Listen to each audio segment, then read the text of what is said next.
నమస్తే అన్న. అన్న ఏంటన్నా చంద్రబాబు నాయుడు గారు అధికారంలోకి వచ్చి సుమారుగా సంవత్సర కాలం వ్యవధి పూర్తయింది కదా. ఈ సంవత్సర కాలం వ్యవధిలో ఆయన పరిపాలన గురించి చెప్పాలంటే ఏం చెప్తారన్న? అమరావతి మునిగింది, మిరగాయ రైతులు దివాళా తీశారు, విద్యార్థులకి విద్యా వ్యవస్థ పాడైపోయింది. అలా చూసుకుంటూ ఉంటే అన్ని వ్యవస్థలు పాడైపోయినాయి అన్న. అంటే ఇప్పుడు వీళ్ళు చెప్పారు కదన్న సూపర్ 6 అనేసి ప్రజల్లోకి వచ్చారు వీళ్ళు ఎన్నికల ముందు మేనిఫెస్టో పట్టుకొని. మరి అన్నీ అమలైపోయాయి, ఒక్క పథకమే ఆగింది, మహిళలకు ఇవ్వాల్సిన 1500 అవి కూడా ఇవ్వాలంటే రాష్ట్రాన్ని అమ్మేయాలనేసి అచ్చెన్నాయుడు గారు అంటున్నారు కదా. ఎలా చూస్తారంటారు మరి దీన్ని? అన్న సూపర్ 6 వాళ్ళకి వచ్చిందన్న.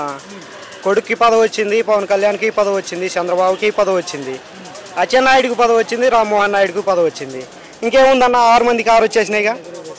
అందుకని 6 పథకాలు అయిపోయినాయి అన్న వాళ్ళ దృష్టిలో. ఆంధ్రాన్ని అమ్మేయాలన్నారు కదా, అది మాత్రం సొంతగా సింగపూర్లో దాచుకోవడానికి ఆంధ్రాని కాదన్నా వాళ్ళకి అప్పగిస్తే ప్రపంచాన్ని అయినా అమ్మేస్తారన్న. 20 లక్షల ఉద్యోగాల సంగతి ఏమైంది అసలు? ఆ ప్రస్తావన తీసుకొస్తున్నాడా? మరి వచ్చేసినాయి కన్నా, వచ్చేసినాయి.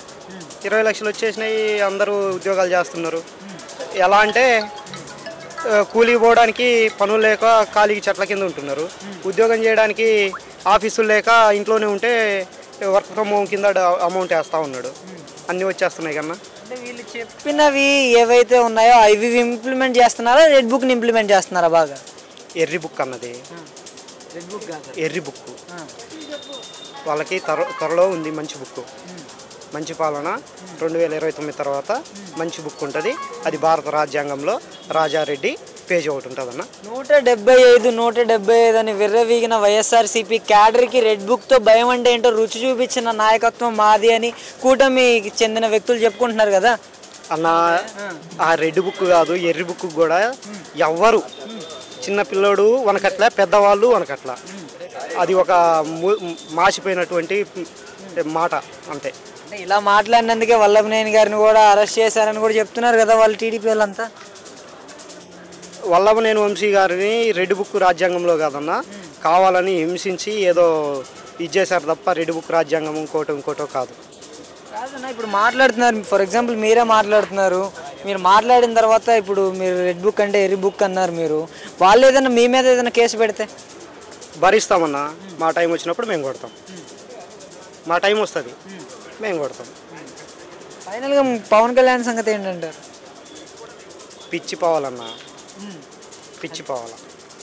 మూవీ ప్రమోషన్స్కి అయితే బాగా యాక్టివ్గా కనిపిస్తున్నారు. ఏదన్నా జనసేనకు సంబంధించిన వ్యక్తులు ఏదన్నా అలజడి సృష్టిస్తే దాని గురించి చిన్న క్లారిటీ కూడా ఇవ్వట్లేదు, చిన్న ప్రెస్ మీట్ కూడా పెట్టట్లేదు అనుకుంటా. సనాతన సత్యబాబు ఏదన్నా అంటే సనాతన ధర్మం అంటారు, వాళ్ళు చేసే అరాచకాలకు మాత్రం దూరంగా ఉంటారు.